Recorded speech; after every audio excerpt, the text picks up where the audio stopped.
Hi, this is Mike Brown, owner of Death Wish Coffee Company. Welcome to Fueled by Deathcast. I love Jeff, but sweet and hot. Whoop, Mr. Motorama coffee spot.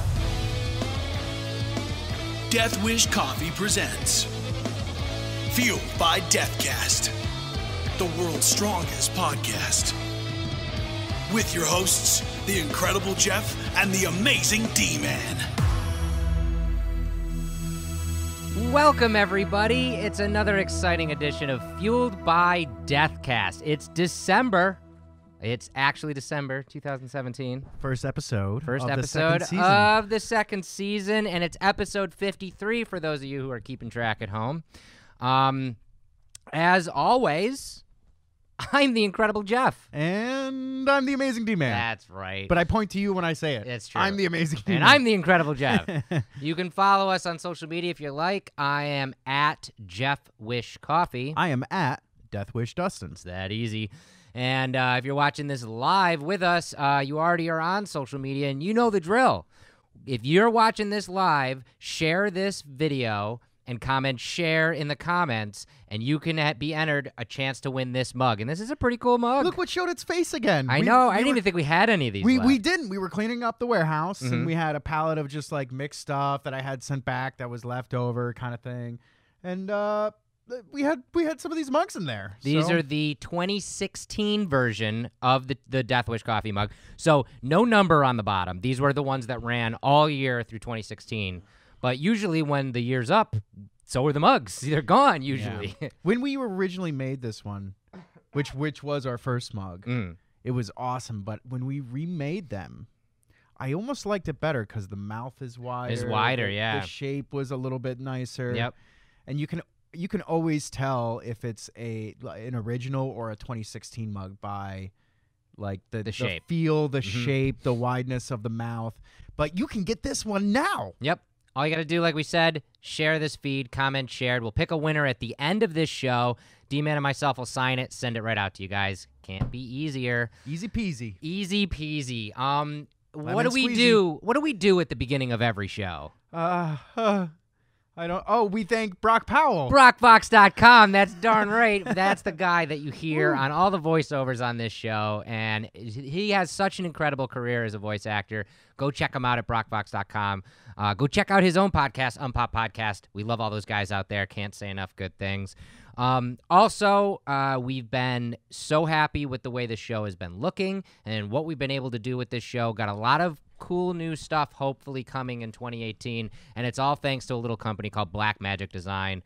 We were tuned into them from a friend of ours who works for Google, and showed us some of their tech, and instantly fell in love. And I think we ordered just about one of everything off the site. Yeah, and it works great. Oh yeah. We couldn't be happier. I would not know what we would do without Black Magic Design Project. No, I wouldn't either. Wow, I couldn't say that. Mouth stuff. Mouth stuff. And D-Man, I know you and I are really excited. One of the things we talked about actually in our year in review, last episode 52, if you haven't checked it out, go check it out. We were talking about things we're excited for season 2, this next year of shows that we're going to do. And one of the things was we love to travel. Yeah. We love to go on the road and take this show with us and have adventures, as Fueled by Deathcast. And we're starting the year off already doing this because this weekend. Well, one of the things we also talked about on that show was what was our favorite experience of the past year. And it was hands down, both of us agreed. Well, you like Punxsutawney. I did. No, but we talked about our favorite experience on the road. Yeah. Which was the Walker Stalker Convention. Right. And this weekend, we're going to be at the Walker Stalker Convention in New Jersey. So if you're watching this live and you guys are local to that, come out and see us. I believe there's still tickets available. It's a 2-day thing on the 9th and 10th in Edison, New Jersey. And they asked Dustin and I to come down and moderate some panels. And so we're going to go and have some fun doing that. And we figured if we're going to be there, why not bring the podcast with us? We're going to record some stuff, maybe get some special guests. Who knows? It's all up in the air, and but we know we're going to have an adventure, and we know we're going to have a good time. That's what's fun about these trips, Jeff, is not one time has it not been all up in the air. Right. You know what I mean? And that's that's the kind of people we are. We like to think on our feet a little bit, you know. It's a lot of fun. They asked us to moderate the Sons of Anarchy panel again, which I'm extremely enthused about. I love those. We had a good time in Nashville. And we have a couple more additions to that panel, which is great. So we got more of the Sons of Anarchy on the stage. And I'm really excited because we get to moderate. The second panel we're moderating is the Michael Rooker panel. Boy, I love me some Michael Rooker. I'm actually rewatching this series to get caught because I never finished up to where they are at now. And my plan is to catch up by the time we go out there, which is probably not going to happen because I'm at the end of season 3. But that is all Michael Rooker being a jerk. You're talking about The Walking Dead, right? Yeah. He is a jerk in that show. So we're really excited. And like I said, we will be recording from down there and hopefully cut together another spectacular, and you'll be able to kind of go on the adventure with us. I can't wait, man. That'll be a lot of fun. Secret code unlocked. Discount of death. So, this week, if you put in the discount code TV Guide, all one word, TVGUIDE, you will get 20% off of either of the clean canteens. Yeah. This is a great deal, and these are the best thermoses around. I mean, they keep coffee hot for 100 hours. Yeah. They keep cold coffee cold for 1,000 hours. Yeah.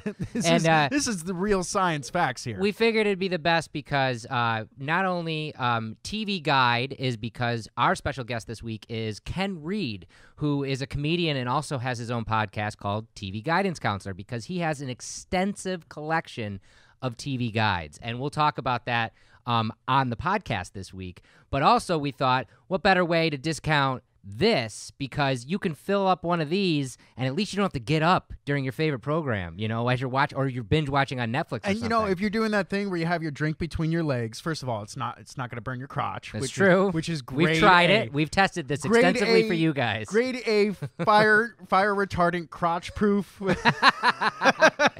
retardant.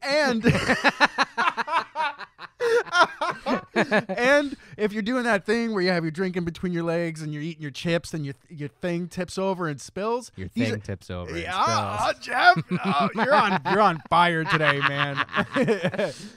Anyways, these are leak-proof tops. Yeah. I mean, you can turn these things upside down over your face. I don't suggest it, although I've done it myself. We've tested times. that too. So, yeah, I mean, it's a great product, and holidays are coming up, so it's a great present too. 20% off all week. And that goes from today, from this very moment, until December 13th on Wednesday. Yeah. So you have a little time to get this in, get it in. It's totally worth it. 20% off. That's nuts, man. That's crazy. That's crazy. Use the code. Science! Okay, so first episode of the new season, D-Man, you know we're going to space. I'm not going to let you off the hook that easy. But this is really exciting. This is something that happened very recently, just a couple weeks ago, and it's something that is not only a recent piece of science news, but it's also something that harkens back decades. And I love stories like that. Voyager 1 fired its dormant thrusters for the first time in 37 years.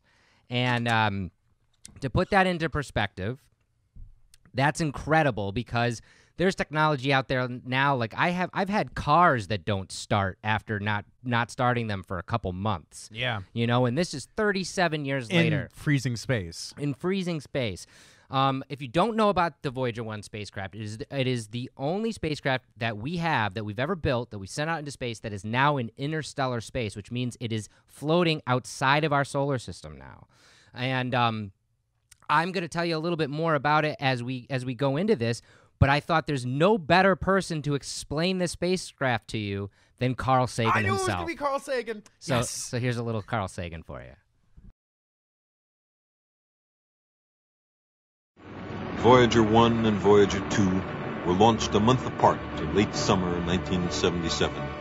After many alarms and close calls, they successfully arrived months apart at the Jupiter system. The modern ships that sail to the planets are unmanned. They are beautifully constructed, semi-intelligent robots. Voyager's eyes are 2 television cameras designed to take tens of thousands of pictures in the outer solar system. Along with other instruments, they are mounted on a scan platform which points at passing planets. Voyager's brains are 3 integrated computers set amidships. It communicates with Earth through a large radio antenna mounted like a sail. Voyager bears a message for any alien civilization it may one day encounter in interstellar space. Its louvers open and shut to help control the onboard temperature. But Voyager cruises so far from the sun that it cannot depend on solar power. Instead, it has a small nuclear power plant, quarantined from the rest of the ship.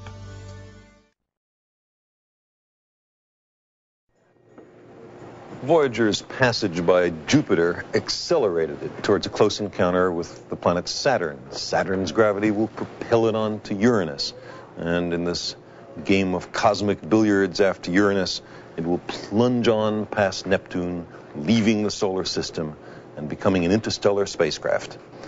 And if Voyager should, sometime in its distant future, encounter beings from some other civilization in space, it bears a message, a phonograph record, golden, delicate, with instructions for use. Wow. And that was a little bit from the award-winning television program back in the 70s, The Cosmos, and in the 80s. And that's why it was animated to not have that copyright infringement there. But Carl Sagan actually was part of the team that built this craft, along with the Voyager 2. And that was him talking about it. At that moment, it hadn't even made it to Uranus, as he calls it, Uranus. At that moment, it hadn't even made it there yet. And like I said, in 2012, Voyager 1 actually left our solar system and is now floating in interstellar space. And over the last couple of years, we've noticed, our scientific team that still monitors this has noticed that its attitude control thrusters have been degrading. And what these do is they keep the orientation level of Voyager in such a way that that big long antenna, the sail that Sagan was talking about, is pointed to Earth. So we can consistently get radio transmissions to and from the craft. And it's still giving us data about interstellar space. That's crazy. Which is crazy. But these thrusters have started to degrade. Have we sent anything interstellar yet? Well, the next thing will be Voyager 2. Voyager 2, which was sent after this, is just about to leave our solar system. Only in a couple of years it'll leave our solar system. So Voyager 1 is the first thing man-made to go interstellar. Ever that has left our solar system. That we definitely know about. But it does have a second set of thrusters called the Trajectory Correction Maneuver Thrusters, or the TCMs. And the last time that those thrusters were fired was November 8th, 1980, as it flew by the planet of Saturn. And this is actually a photo that it took. This was October 14th, just before it flew by. This was so that's from Voyager 1. Is that must be color corrected, right? Oh, totally color corrected. And to give you a little bit more of an insight into the journey of this spacecraft, here's another video from NASA. Now, again, this one's a little dated. This is, I would say, 5 or 6 years ago that this was created, but this is some of the other people that worked on the project itself. We knew we were on a journey of discovery when we launched the Voyager spacecraft, but we had no idea how much there was to discover. We had a sense that we knew what it felt like to be Magellan or Columbus. Time after time, we're surprised by seeing things that we had not expected or even imagined. Volcanoes erupting from a moon Isle. The possibility of a liquid water ocean under the icy crust of Europa. Titan, where we found an atmosphere. Uranus, small moon Miranda, which had one of the most complex geologic surfaces we've seen. Even at Neptune, Triton, 40 degrees above absolute zero, even there were geysers erupting. It's the only spacecraft that's gone by Uranus. It's the only spacecraft that's gone by Neptune. Everything we know about those planets, we know from Voyager. To see those first pictures coming in from the outer solar system, for the first time, what had been a point of light in the sky was a place. I really credit the people that designed the mission, both the engineers and the mission planners and scientists, because not only did they build an extremely robust, durable spacecraft, but they had the vision to send it on a path such that it could get out into interstellar space and carry a gold record. And here was this Noah's Ark of human culture that was being sent to the outer planets and then beyond to wander in the interstellar darkness for 1 billion years. Hello from the children of planet Earth. On Valentine's Day, 1990, Voyager 1 looked homeward, and what did it find? Not the frame-filling Apollo Earth, but instead that 1 pixel Earth. That's here. That's home. The Voyager spacecraft are in the outer layer of the heliosphere, the giant bubble the sun creates around itself with its supersonic wind. Voyager today is headed for the edge of interstellar space. That's the space between stars, and it's filled with material that has been injected by the explosion of stars, matter which came from a particular direction, creating a wind which has shaped the bubble in which the solar system is surrounded.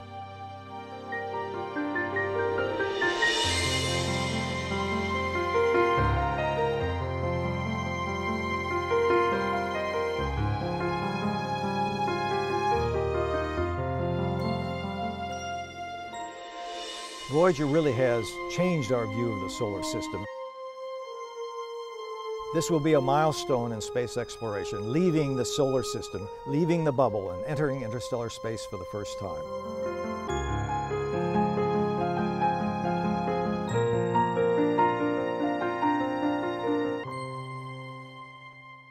And so that's a little bit of a perspective of what we actually built and what this really is. Again, that was from 2011, so we even know more information about that, about this craft and about what has happened since that point, which is absolutely incredible.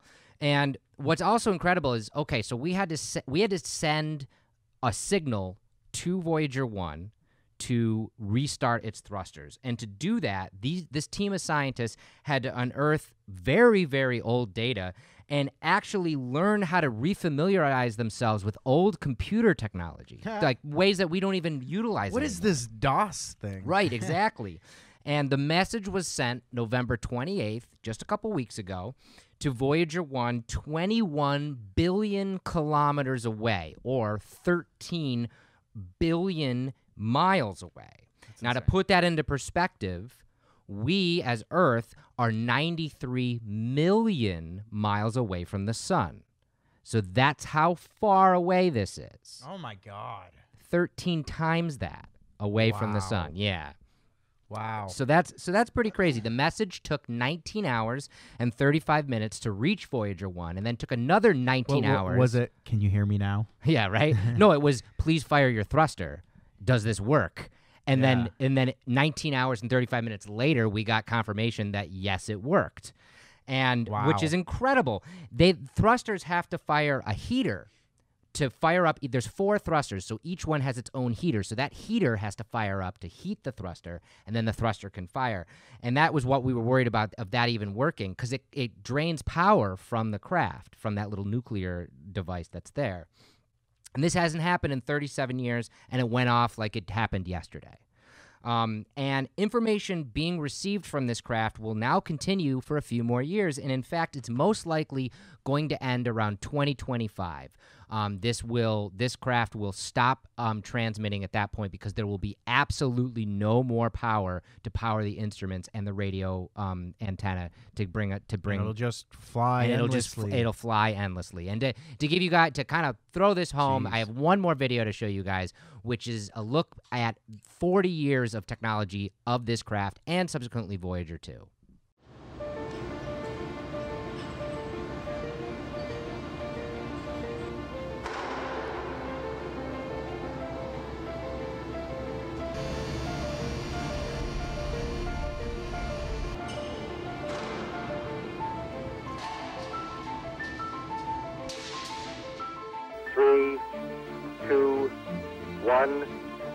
We have ignition, and we have liftoff. We have liftoff of the Titan Centaur carrying the first of 2 Voyager spacecraft to extend man's senses farther into the solar system than ever before. The dark room is the center of the universe.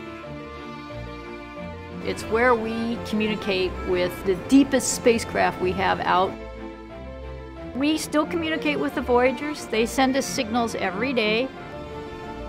You can see Voyager 2 is being tracked both by Antenna 35 and Antenna 36. Voyager has been a real mission of discovery. Every planet we flew by, we got more questions than answers. I think none of us knew when we launched 40 years ago that anything would be working for such a wonderful long journey. We had hoped that we could reach interstellar space.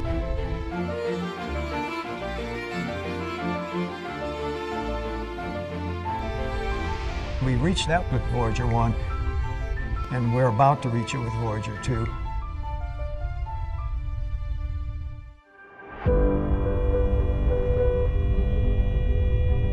Voyager 1 is the further of the 2 spacecraft, and it's currently at about 13 billion miles from us here on Earth. The transmitters on the Voyager spacecraft are slightly over 20 watts, about what your refrigerator light bulb would give off. So when the signal crosses that vast distance to us, the strength of the signal is 1/10 trillionth of a billionth of a watt, which is the equivalent of 1 divided by 10 with 21 zeros after it. A real opportunity on Voyager 2, of course, is because we have a working solar wind instrument to measure the solar wind itself. It's currently measuring the solar wind inside the bubble. When it leaves the bubble, it will then enter interstellar space where there's an interstellar wind, which has come from other stars that blew up. And so we'll have a chance with that instrument to actually measure the wind for the first time directly. The wonderful thing about the journey is not just that it's 40 years long, but in fact it's still discovering new things because it's going where nothing has been before. They will continue until they finally run out of power, but they will orbit the center of the Milky Way galaxy. For billions of years, are silent ambassadors.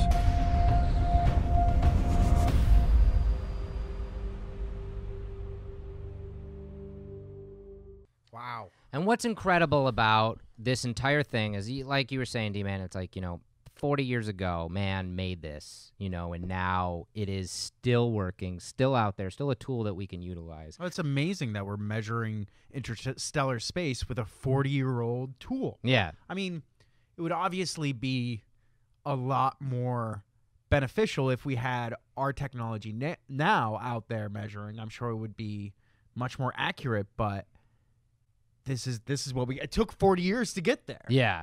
This is what we have to rely on now. It's pretty crazy to think about. And, as we've shown too, what's incredible about the Voyager 1 spacecraft is that not only will it now go a couple more years, giving us more data to about 2025, but it has this golden record on it.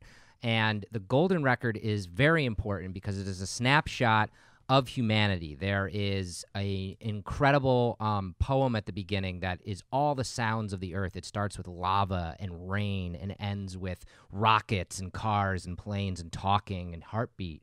And then there is classical music and Chuck Berry and all these different things on there, world music to really accentuate who we are as a species. It's also interlaced with 40 different images, and all of it is shown in this pictograph on the golden record itself. These are instructions on how to utilize it, and even the most primitive, hopefully the most primitive society that would find it would still be able to unlock it and use it. It's crazy that we were, as scientists, we're allowed to use our imagination. Yes. This far. Yes. It's pretty amazing. It really is. They had to go, what if? Right. What if other life found this? Mm-hmm. What if they weren't as intelligent as us? what could we use?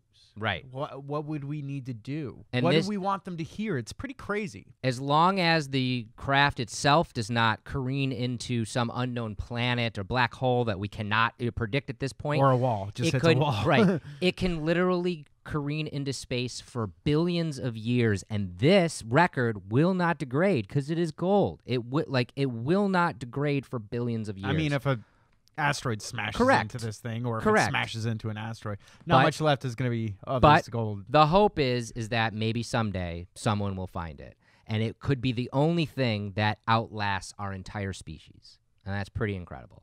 And the most incredible thing about this story is, like I said, we fired up thrusters that for almost 40 years hadn't been fired, and they work like a charm. So, speaking of Voyager 2, which is about to leave our solar system in a couple years, scientists are working towards actually firing up its thrusters just as a test, just to see, blow the dust off them a little bit before it leaves our solar system and goes on a similar journey as Voyager 1. What fuels you? So, this week we talk with special guest Ken Reed.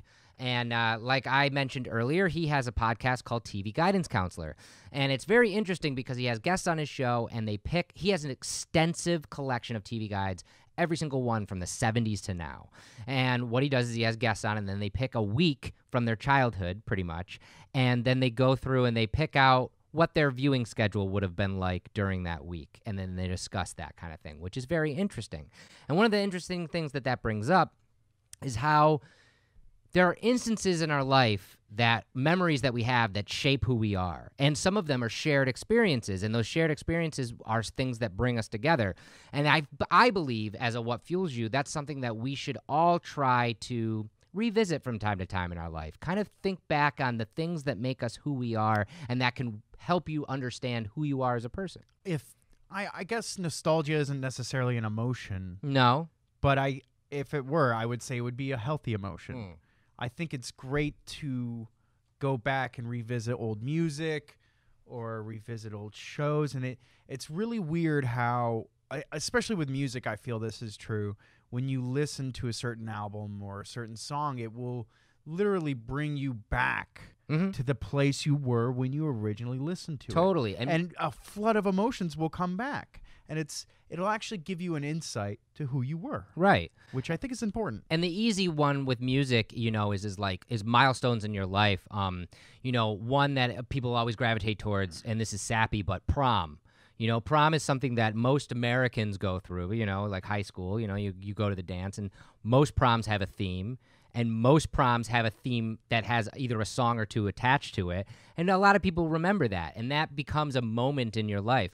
But it's much broader than that. Like you're saying, I can remember just, sitting in my room, taping a song off of the radio. Yep. And that memory floods back, and then I'm like, oh, yeah. And then, the next day we went to the mall, and I bought the album, or my mom and dad got into a fight, and I remember this song was playing as I was up in the room, or something, like those types of memories.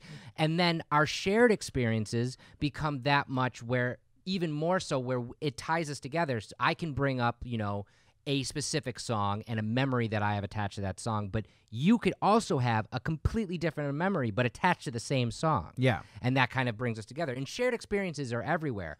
Or even sometimes you'll listen to a song and you'll think back to that time you went to the concert with your friends. Right. And your friends connect over that song. Right. Yeah, I think it's all good, One man. of the easiest and I guess most traumatic shared experiences in recent times that we can talk about, is 9/11. Like 9/11 is something that everybody, that becomes this talking point. I remember where I was when 9/11 happened. I definitely remember where I was. And that becomes this whole shared experience that brings humanity closer together, but it also reminds you of who you are. And that's what was cool about talking with Ken, because he takes it from a TV guide kind of thing. And I bring up in the podcast, actually, I remember being a kid and watching the show Married with Children when Married with Children came out, until my mom found out I was watching it and forbid me from watching it. I had that happen too, actually. I couldn't watch that show for a little bit. But I remember the first couple times that I was able to watch it, and then that floods back memories. And talking with Ken, he was talking about it, and he was like, I can remember those same episodes, but the memories are completely different for him, So it's like it's interesting to really look at your life as snapshots like that. Spinning off that topic a little bit, isn't it weird that the shows that our parents didn't allow us to watch became our favorite shows? Oh, yeah. Totally. Right?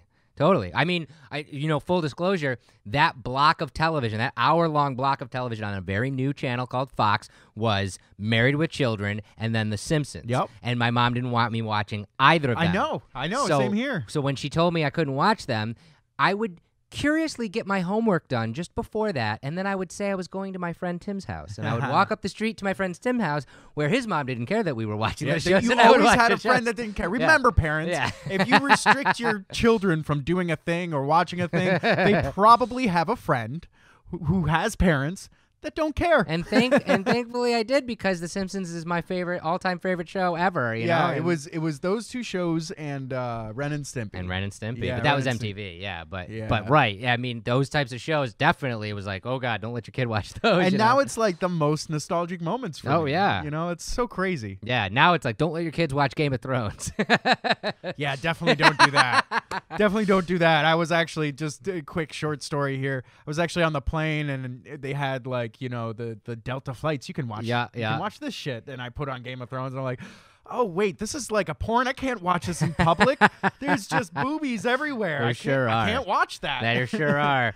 Not on the plane next to some kid. I felt awful. But yeah, what fuels you this week? I really feel is just take a moment to look back and kind of relive some of the moments that make you. And I think that helps everybody to be more ingrained with each other, More in touch with yourself. Yeah. More self-realization. I think that stuff is very healthy and very useful. Yes.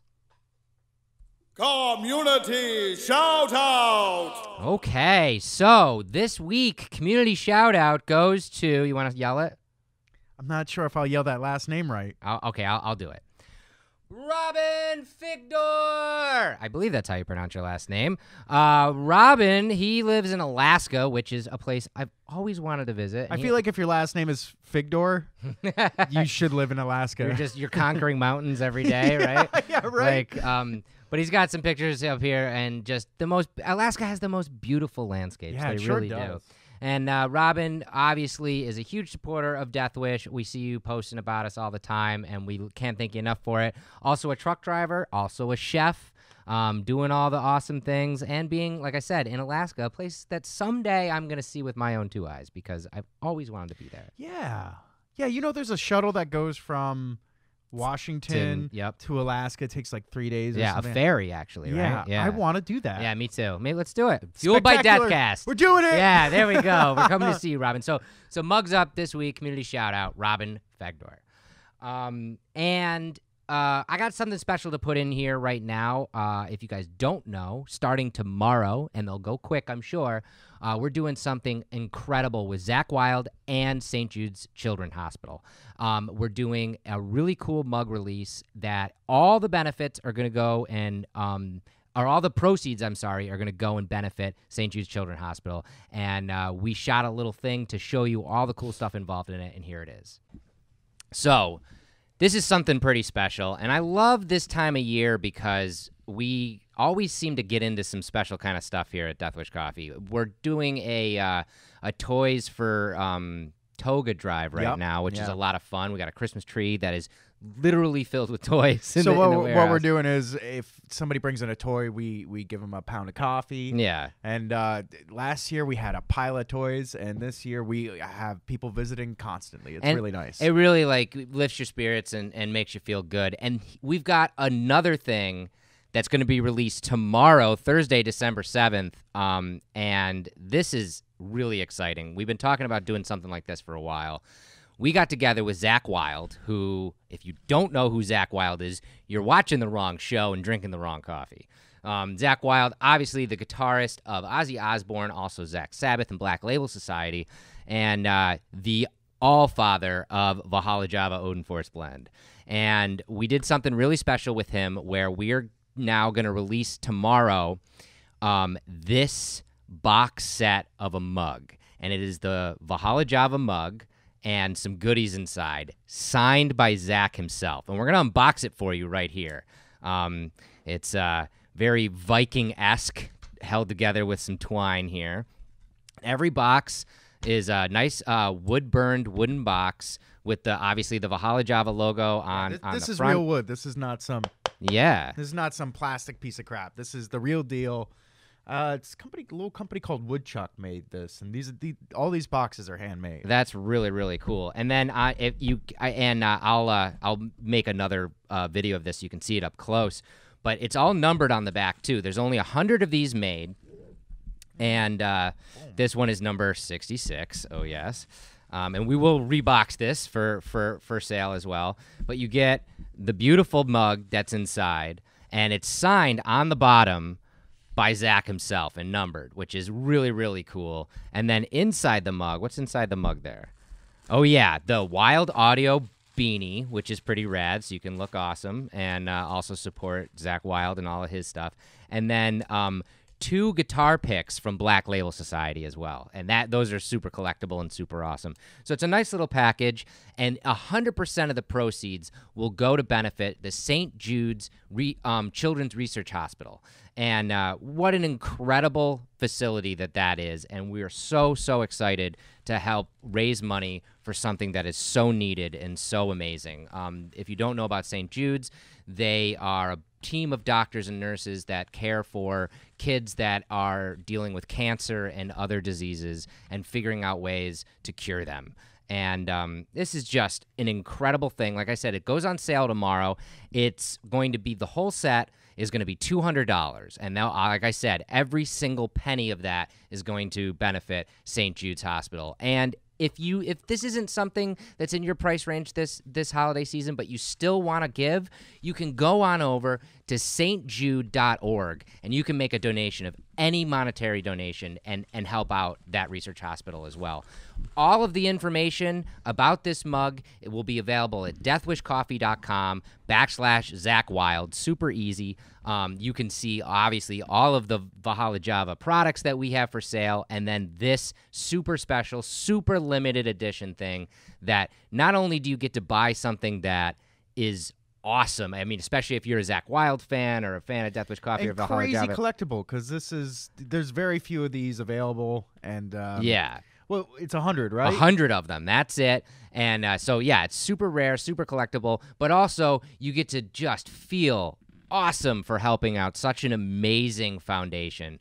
So once again, go on over to deathwishcoffee.com. Oh, by the way, little /Zakk Wylde.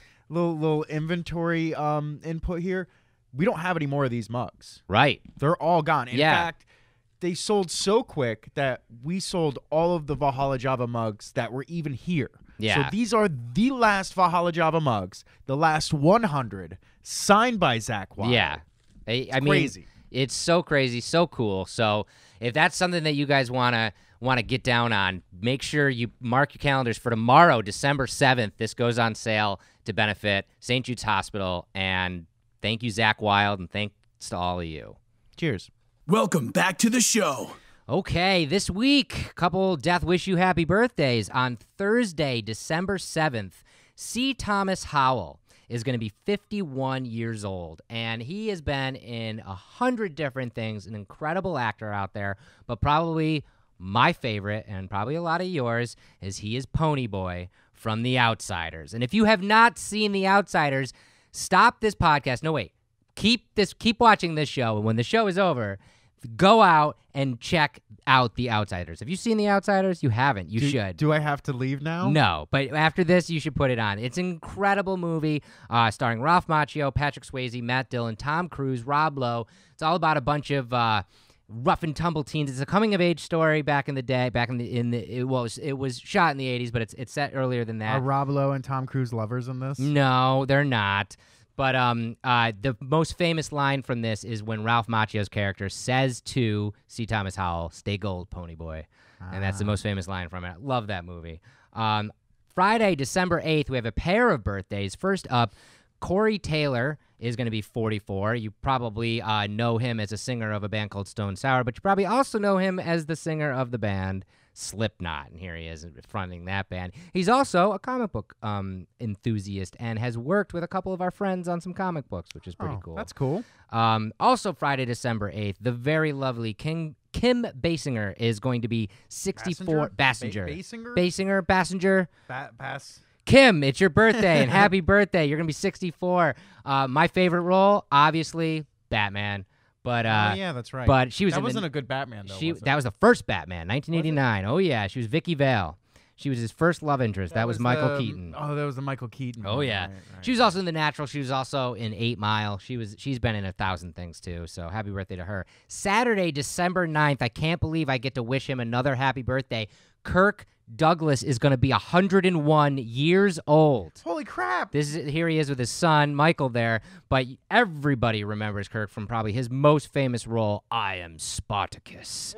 But boy, what an incredible career. Incredible man. The amount of stuff he's done for the world, philanthropy and all that kind of stuff. But also 101 years old. That's unbelievable, on man. Saturday. Good for him. Yeah, so cool. And then finally, Wednesday, December 13th, one of our favorite actors, Steve Buscemi, is going to be 60 years old. Fargo, Boardwalk Empire, Reservoir Dogs. But, you can't not mention Steve and not mention The Big Lebowski. Or Airheads, for that matter. I didn't even write that one down. But, so many cool freaking roles he's had. So a happy birthday to all of them. I smell a roast. Oh, boy. Okay, 'tis the season for another roast. And by that, I mean, this is something that has just been kind of grinding my gears lately. What the hell is the importance, or I guess the hindrance, of recording another holiday album? Honestly, there's two sides of this. One, if you're a recording artist that hasn't really released a lot during the year, it can be a boon in sales because holiday albums always seem to sell. But why do they always seem to sell? Malls. Malls and elevators. But malls aren't even really a thing anymore. If you really think about it, other than some of the bigger malls in America. Anywhere people go in public to shop whatsoever, either grocery shop or Christmas shop, or out in the public whatsoever, in your dental offices, in your doctor's offices, everywhere you go, this crap is playing. That's true. And I just wonder why we continually need artists to do this. And the other side of this argument is that holiday albums are being released earlier and earlier every single year to the point where before Halloween, like it's October 1st or October 10th, and artists are coming out with a holiday album. And I guess from a recording art label standpoint, I can understand it. You want to generate the buzz so the sales when they hit November and December are up. But it's too early for me. I can't, it boggles my mind that middle of October, stores are already taking their Halloween stuff and putting it on clearance before Halloween has even happened and putting all their Christmas stuff out. Like, it's incredible to me. We're just such in a rush to make money off of this holiday. It's insane. It's insane. And this is the other thing. Make and spend money, by the way. There are two camps in recording a holiday album. One is to re-record a bunch of material that is out there. Your Jingle Bells, your Deck the Halls, those types of things. Because most of the copyrights are public domain at this point. You don't need to pay anybody. You don't need to pay royalties, and everybody can do their own take on it. Whatever. The other side of it is to record an album of holiday-themed music, but it's all your own written music. And that is a huge gamble because it's either completely off-brand and off-message of you as a recording artist, or you're not connecting with anybody. But you got to think, if you are the person lucky enough to make a new holiday song that catches on, then you're going to be collecting royalties for the thousands of years afterwards. Everybody remakes that damn song. That's true. And some of the highest grossing holiday albums of all time, number one, still to this day, is Elvis Presley's classic Christmas album. I mean, Elvis singing Christmas carols. You know what his face is saying right now? Hey, I can't believe they're going to pay me to do this. That's a good Elvis impersonation. Thank you. I like Elvis. But I mean, still an incredible seller. Sells multiple thousands of copies every single year. Another one just released in 2007 is Noel by Josh Groban. This is 6 times platinum in just 10 years.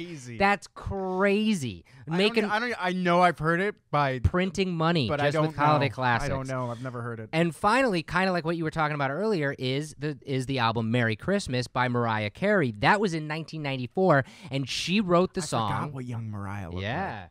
And she wrote the song All I Want for Christmas Is You, which you've definitely heard because she rolled the die and actually came up on top. She wrote a Christmas song that's used in movies, television, and is on all the radio stations every single year since 1994. You know, like she wrote a song that is as big as Jingle Bells. Like everybody knows All I Want for Christmas Is You. It's a classic song at this point. I got it in my head right now. Yeah. It's horrible. And, you know, so that's kind of where I'm getting at. Is there still a market for this type of stuff? Obviously, you got people like Josh Groban or Mariah Carey who have Josh Kane Grogan. Yeah, who have hit big on this. But, I mean, people are continually putting out albums to the point where this year there were 11 holiday albums, big albums, produced, including Sia, Lindsey Sterling, Blake Shelton, Gwen Stefani, and even Hanson. And I bring up Hanson because our very own content manager, Alyssa Hardy, is a big Hanson fan. I mean, she is the perfect demographic. When she was a young girl, Hanson was just coming out. They were the biggest thing in the world, and she's loved the band ever since. They just brought out this album. She went down to see them on their tour of the album, and all they did, they got on stage to a sold-out crowd, only played their Christmas music, and left. Now, not to say that she didn't like the show. It was a good show, but her first gripe when she got back, I asked her how it was, and her first thing was, I can't believe they didn't play any, Hanson music. Like, again, they're trying to write their own Christmas music, and they have a song that's topping the charts right now off of this album. So who knows? Maybe it could be another Mariah Carey type scenario. But no. My question is your favorite? You're somebody like Alyssa. One of her favorite bands in the world comes out with a holiday album. Does it matter to you? Like, you're a huge Queens of the Stone Age fan. Queens of the Stone Age comes out with holiday album 2018. Are you gonna rush to the store and buy that album?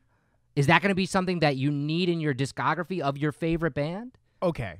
To answer that question, yes, but because Queens of the Stone Age doesn't take anything seriously. Okay. And I know that it would be hilarious. Right.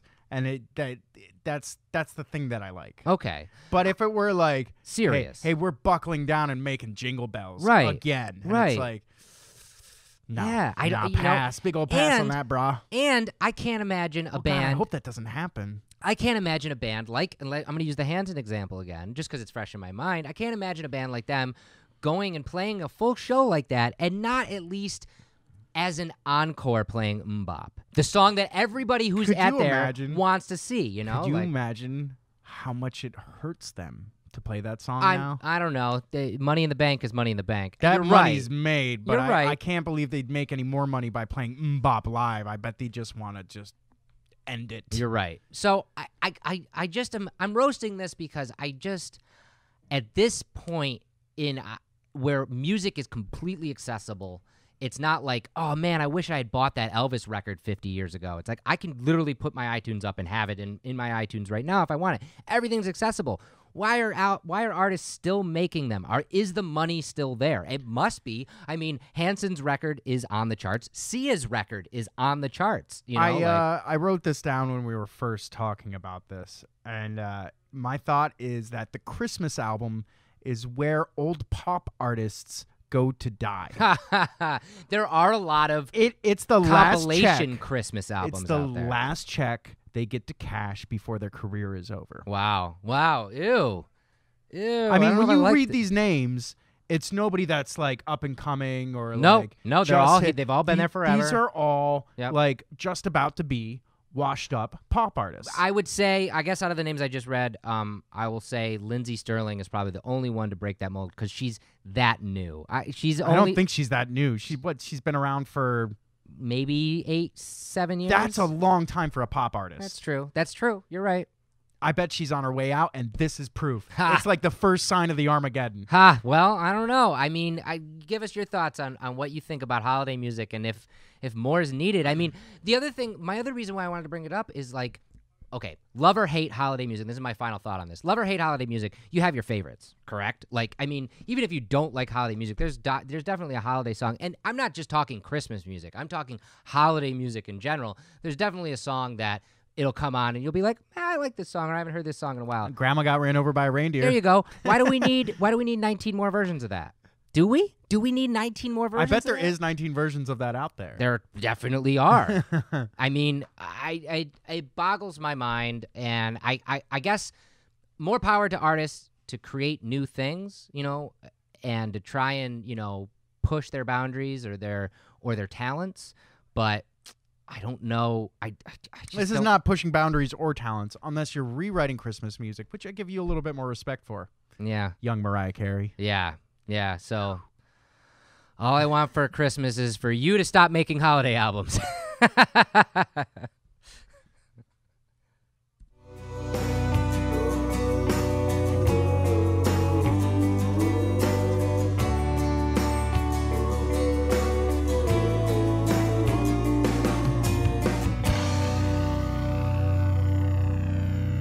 D-Man's Death Wish Update. Brought to you by Death Wish Coffee. Okay. What we got this week, D-Man? I know we got some stuff coming out, like, immediately. I'm actually having a hard time concentrating because you put that young picture of Mariah Carey up there. Woo!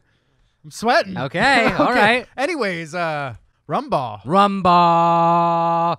You guys have been wanting it. You guys have been asking for it. You know that we've been putting it in the barrels. We let it all get all that delicious rummy in there and you know, fixed it with our chocolate notes, and now it's ready for you. Tomorrow, December 7th, this is released to the masses, and get it while you can. If you've never heard of our barrel brand before, we try to stress this all the time. It is a limited release. We only get so many spirit barrels from our friends at Albany Distilling, and those barrels are filled with so many beans. That's it. That's all we can make. So, do you as the inventory manager, do you know how many pounds we made of this? There are about 2,300 units. There it's a half pound each. It's a half pound each. So 2,300 units. So it's not a lot when you really consider it. So it's in high demand. People have been talking about it nonstop. I tried it for the first time the other day. It is very rum. Very rum. Very chocolate rum ball. It's unique. It's great. Yeah. It's that artisanal blend that we've been really liking to try. Artisanal. So, I mean, you know, if this is up your alley, get on it. Tomorrow, December 7th, rum ball. And it's going to go quick. If you're curious, get it right away. And something else that people have been asking us about lately is, you know, it's getting to the end of the year, and people know there's one more mug in the chamber that we haven't really pulled the trigger. We still have it behind us there? No, I've got it. Oh, right here.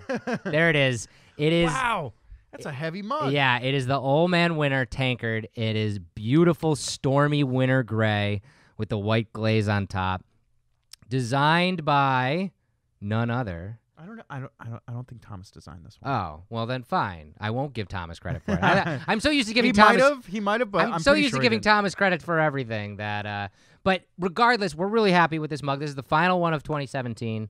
We really, really like it, and this will be released very, very soon. It's crazy how much detail they can get on these emblems here. I mean, you can see each line of the house with the. You can see the little windows in the houses, and you're actually able to create depth along the landscape, which is very difficult with something like this, and they did an amazing job. So all you fans of tankards out there, here is your last chance to get a really cool one. It's my favorite shape of tankard too. Yeah, the big pot-bellied one. Shout out to Jamie Robinson. His Throwback Thursday mug is in this shape. Which the old Headless Horseman is. Yup. This is I've said many times on this show, my favorite thing to do with the tankards is not just drink coffee out of them. Eat chili out of these things. It's the best. Big old heaping bowl of chili in this. It's the best. You and your chili. Oh, I love chili so much. And let's keep this ball rolling. You know, okay, it's the end of 2017, so that brings 2018 right around the corner. So what do? We always have new mugs for the new year, right? Yeah, and right off the bat, since all the Valhalla Java mugs are sold out, we have the 2018 first look. Valhalla right Java there. mug. First look at that. I love the colors of this. It looks like lava. Yeah, I'll tell you what. each mug that I pulled out was very significantly different. The glaze on yeah, it? the one that I pulled out for myself, the glaze almost ran to the bottom, which is awesome. And you get some really cool rainbow color. Like yeah, you there's get some gold flecks and blue, and yeah, it really came out very, very cool. I'm very stoked on this tankard. We're very, very happy with it, and that'll be that is the Valhalla Java mug for 2018. So obviously no number on the bottom of it or anything. This will be the one we run all year long in 2018. And I believe it's already on the site. Ooh, so when you're hearing this, you can actually buy it. That's pretty cool. Yeah, we're not shooting out a newsletter. We're soft releasing it. So just go on the site and buy it, guys. It's there. You there. go. And not that many right now. I mean, we'll have more made. But yes, yeah, we'll be making these this all might sell year. out initially. But we're really, really, really excited about these 2 mugs coming out. And just to let you know, we obviously are going to do a 2018 Death Wish mug as well, and we will be releasing a very special sneak peek of that on next week's show. I'll tell you what. I'll give you a little snippet. We're going to do a style of mug. Never been done before. It has never been done before. Yeah. So I'm very excited about this. So tune in next week for that special sneak peek of that too. Finally, on the update, D-Man, I just want to remind everybody, it's Christmas time. Christmas time is coming up, and that means, and it's the end of the year, with New Year's and all that kind of stuff. So that means that we are just going to be rolling out all the stuff, everything we possibly can, merchandise, deals, everything we can in the next month to give you guys every opportunity to fill your holidays with Death Wish coffee. And I think there's no better way. And if you've been watching this whole show, one of those things has been on my head the whole time. It's pretty cool. We did these. It's a pretty fresh-looking hat there, Jeff. Very fresh. In fact, it was completely frigidly cold this morning when I grabbed it off the truck and put it on my head. But it is our trucker-style cap again. And we did this, I think, 2 years ago at this point. Maybe even longer. It's before my time, so okay, it's so longer even than 2 years. Even longer. We came out with these hats, and we always loved the design, and we decided to do another run. So get ready. We're going to release them before the end of the year. Those are pre-Super Bowl. That's right. Yeah, this is before we won the Super Bowl with these hats. Yeah, that's intense. So this is not like the new era hats. They're the mesh back, snapback hat.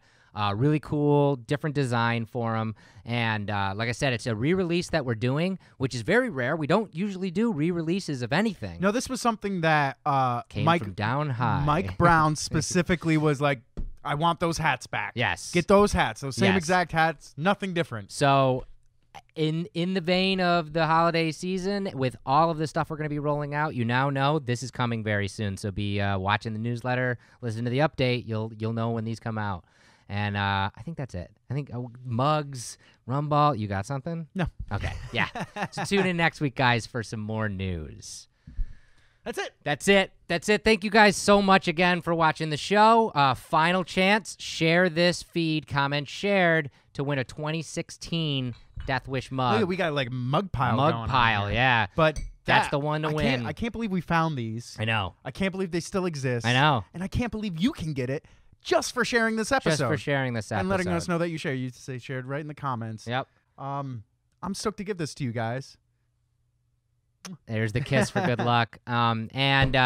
Remember, guys, hit up the site tomorrow. The signed Valhalla Java for charity mugs will be going live tomorrow, along with the Rumball. And we got a lot of cool stuff happening in the next couple weeks. So keep watching, keep tuning in. Tune into the podcast tomorrow, too, for our special guest, Ken Reed of TV Guidance Counselor podcast. A lot of fun talking to that guy. Again, thanks for watching. Thanks for listening. And we're going to see you guys next week. Cheers, everyone. Bye. Bye. This has been Fueled by Deathcast, Bye. a Death Wish Coffee Company podcast production. Thanks for listening.